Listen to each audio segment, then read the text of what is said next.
Deogarh news, हमेशा सच के साथ। जब मैंने बाल्यकाल से देखा है कि छत्तीसगढ़ में जो कृषि का जो रेशियो था 40% में धान की खेती होती थी और 60% में दूसरे प्रकार के, चाहे उसमें कोदो हो, तिल हो, अरहर हो, इस प्रकार का। उसके बाद उसमें रबी फसल लगाई जाती थी। पड़ी तो ये आंदोलन चला और धान की तरफ लोग आगे बढ़े। अब मिलेट्स के बहुत ज़्यादा डिमांड, कोदो, कुटकी, रागी की डिमांड न केवल देश में बल्कि विदेशों में इसकी बड़ी मात्रा में इसकी डिमांड है। छत्तीसगढ़ में बहुत सारे हमारे भौगोलिक परिस्थिति इस प्रकार से कि 44% भूभाग में जंगल है, सिंचाई की व्यवस्था वहाँ कम है और बहुत ही ढलान वाली ज़मीन है।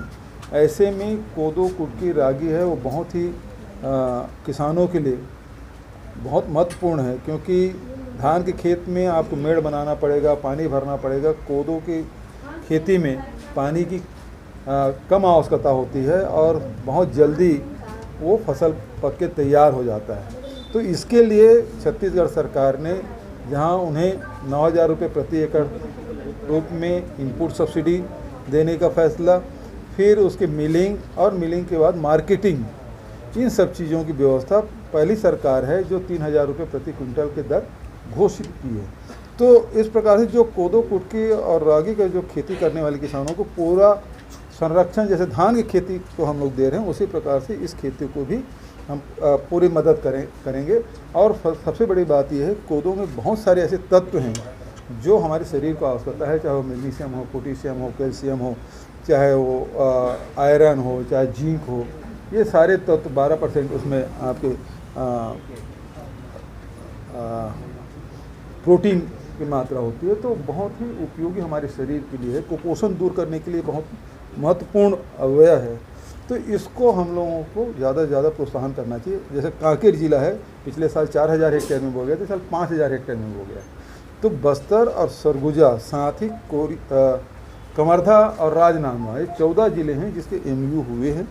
भारत सरकार के जो मिलेट्स प्रोग्राम जो के डायरेक्टर हैं, जो हैदराबाद में बैठते हैं, उन्होंने पूरा सहयोग देने का भी आश्वासन दिया है और पूरे देश में ये पहला राज्य है जो मिलेट्स को बढ़ावा देने के लिए काम कर रहे थे। ये मिलेट्स हब हमारा छत्तीसगढ़ बनेगा। ये छत्तीसगढ़ के लोगों के आय बढ़ाने के लिए, जहां हम लोगों ने 2,500 रुपये क्विंटल दिया, बाद में 9,000 रुपये इनपुट सब्सिडी दी, उसी प्रकार से लघु उपज जो 7 खरीदे जाते थे उसे बढ़ा के 52 किया गया। उसमें वैल्यू एडिशन किया जा रहा है, फॉरेस्ट राइट एक्ट के तहत उनको पट्टा दिया जा रहा है।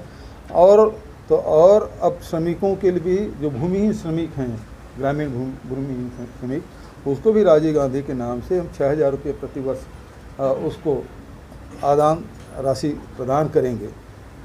वहीं गोधन न्याय योजना के माध्यम से भारतीय जनता पार्टी या RSS हमेशा गाय की राजनीति करते हैं, लेकिन किया कुछ नहीं है।